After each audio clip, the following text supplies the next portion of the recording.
Yes, reka dukomeze tubashimire kandi tubaha ikaze kuri Mukile Entertainment. Kini cyumweru cy'imyidagaduro hano mu Rwanda, aho BK Arena irimo ibitaramo bikomeye cyane mpuzamahanga mu mpera z'uku kwezi kwa munane ndetse no mu ntangiriro z'ukwezi kwa cyenda. N'amakuru y'imyidagaduro ari kugarukwaho hano mu Rwanda, aho yagezweho na Mr Sam Bernabé. Tubabwira yuko Diamond Platnumz agiye kunyeganyeza BK Arena, aho afite igitaramo azakorana n'abahanzi batandukanye hano mu Rwanda.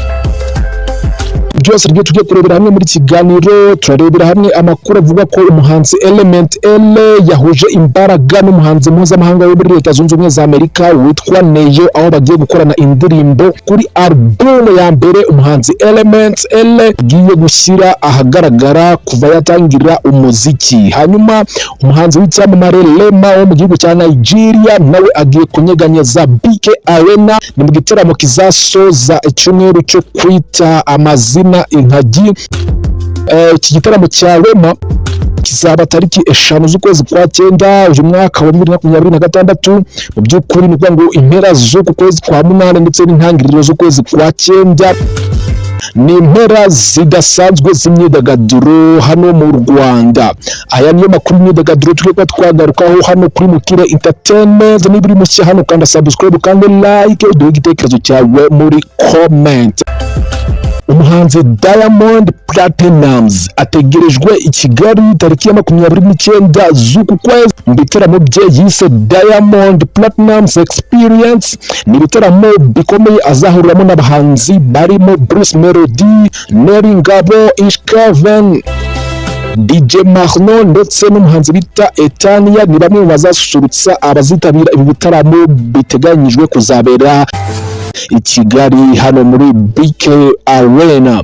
Zimwe mu ndirimbo abantu biteze ko Diamond Platnumz ashobora kuzaririmba hano muri BK Arena, indirimbo zikunzwe n'abanyarwanda ndetse abantu benshi bakunze cyane. Harimo nk'indirimbo yitwa Yope Remix, bari indirimbo yakoranye n'umuhanzi wo muri Repubulika Iharanira Demokarasi ya Kongo witwa Inosbi.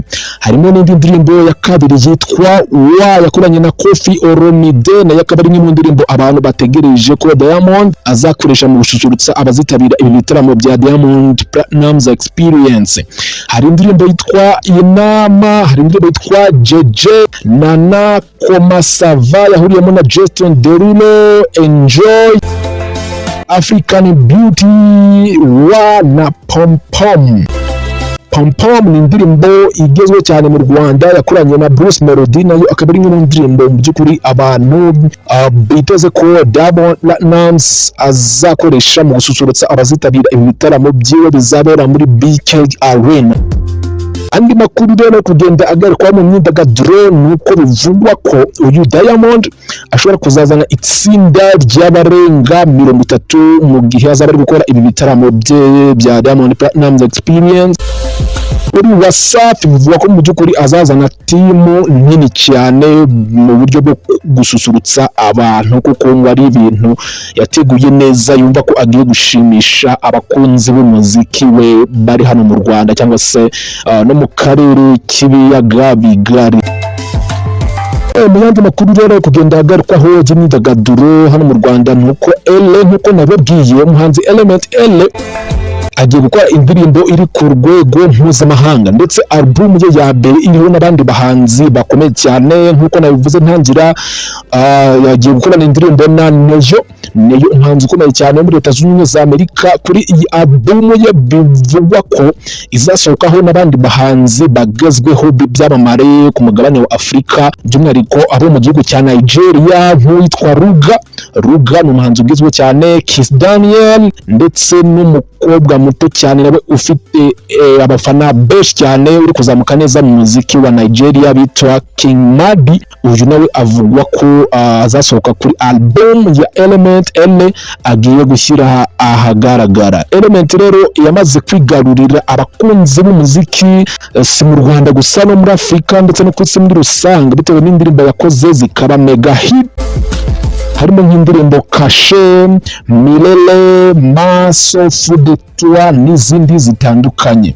Ibi birerekana ko Element Ele nubwo yari producer mwiza ndetse na n'ubu aracyari we, ariko bigaragara ko ari n'umuhanzi ukomeye udasanzwe uri kugeza umuziki nyarwanda ku ruhando mpuzamahanga. Hanyuma mu yandi makuru nk'uko nabivuze, umuhanzi Rema wo mu gihugu cya Nigeria, uyu muhanzi nawe ategerejwe i Kigali mu bitaramo byo gusoza ibirori byo kwita izina abana b'inkagi.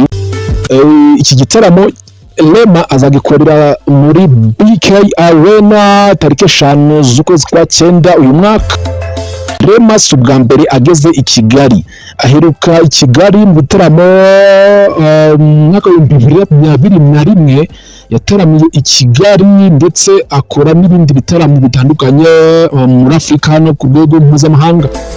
Ariko icyo gihe ntabwo yari aragira izina rikomeye nk'iryo afite kugeza uyu munsi. Rema ni umuhanzi uzwi ku ruhando mpuzamahanga.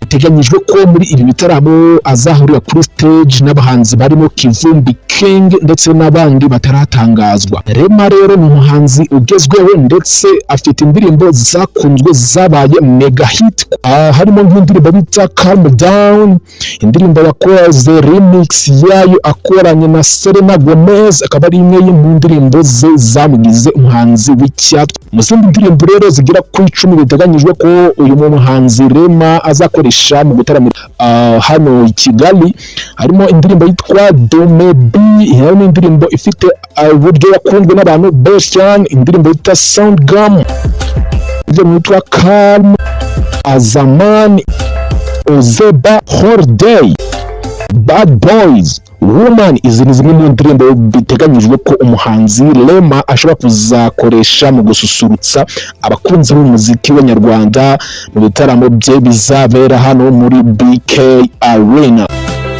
Sereka mbashimire rero, aya namwe makuru y'imyidagaduro ari kugarukwaho hano mu Rwanda, ndetse urumva ko ni ibitaramo byiza bizasusurutsa abantu benshi cyane bazaza hano muri BK Arena. Ni ukuvuga ngo ni imyidagaduro idasanzwe. Yes, reka mbashimire rero, njye nitwa Mr Sam, niba utarakora subscribe hano kuri Mukile Entertainment, umwanya ko wakora subscribe ugakanda like, tugakomeza kubategurira andi makuru menshi y'imyidagaduro aba ari kugarukwaho hano mu Rwanda. Stay tuned, kora subscribe, kora like ndetse ufungura kazogera kugira ngo amakuru y'imyidagaduro yose ujye uyabonera ku gihe, amakuru by'umwihariko aba ari kugarukwaho hano mu Rwanda.